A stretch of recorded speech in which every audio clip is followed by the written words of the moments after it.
Hello. You are listening to After 5 English YouTube blog. Hello and welcome back to After 5 English YouTube blog. My name is Kumiko. こんにちは。After 5 English のKumikoです。今日もよろしくお願いいたします。A few weeks ago, I went to this town called Kelowna, which is about 4 hours drive away from Vancouver to the east. Kelowna is one of the surrounding town of Lake Okanagan. The very next day, we went down to Penticton, which is about 1 hour south from Kelowna. And I've enjoyed this spectacular view from the mountain. Take a look.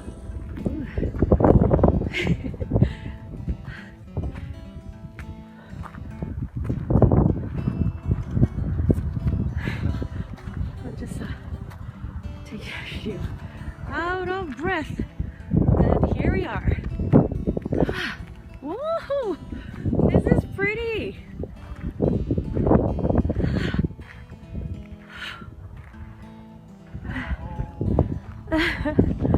We can even go further up. I would love to go back there again.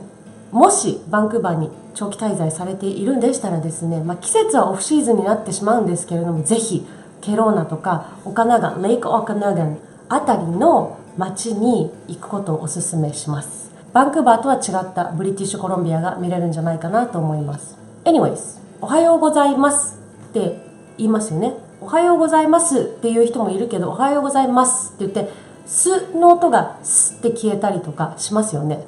他にもハイスクール、高等学校、これをこうってひらがなでは綴られるけど、実際の発音は高校だったりしますよね。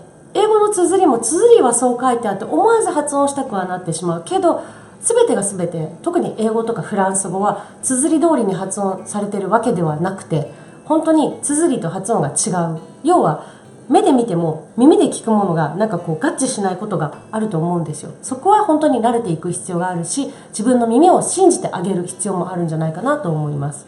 というわけで今日はですね、THS の発音の仕方を解説してみたいと思います。months、そして months でございます。1ヶ月だったら one month で TH の音、上の前歯と下の前歯に舌をで挟めて空気を一瞬出さないでおく。スーは空気が出ますよね。下の腹が上顎に当たるのでスーっていう風に空気が出せるんですけれども、 TH の場合は空気を一瞬止めなきゃいけないんです。浴槽の線ありますよね、お風呂の。あれをボンって入れると水って止まるじゃないですか。けどそれをちょっと浮かせるとチロロロロって水流れますよね。あんな感覚、いやどんな感覚、そんな感じで全てをせき止めるんではなくて、ほんの少し空気を出しつつでも空気を止めるみたいな感覚、舌を動かすみたいな感じなんですけれども、 month、 one month でもこれが2ヶ月だった場合どう発音するのなんですけれども、この場合綴りは THS だから思わず months って言いたくなっちゃうんだけど、ここは months でいいです。つの音です。 math、 アメリカ英語だと math って言って数学を言いますが、イギリスやオーストラリア maths って言って、ここも maths ではなくて maths、 つの音になります。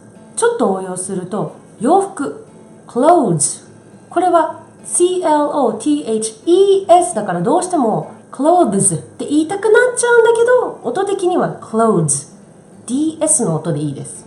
ちなみに cloth、 CLOTH だと布切れになります。 Can you pass me the cloth だったら布貸して、布取って、布巾取ってみたいな感じになります。なので MONTHS は months、 MATHS は mats、 CLOTHES の場合は clothes って言って months、 maths、 clothes という発音ではないということを今日はお伝えしたかったです。 Anyways, thank you so much for watching and I'll see you next time. Stay warm. Bye.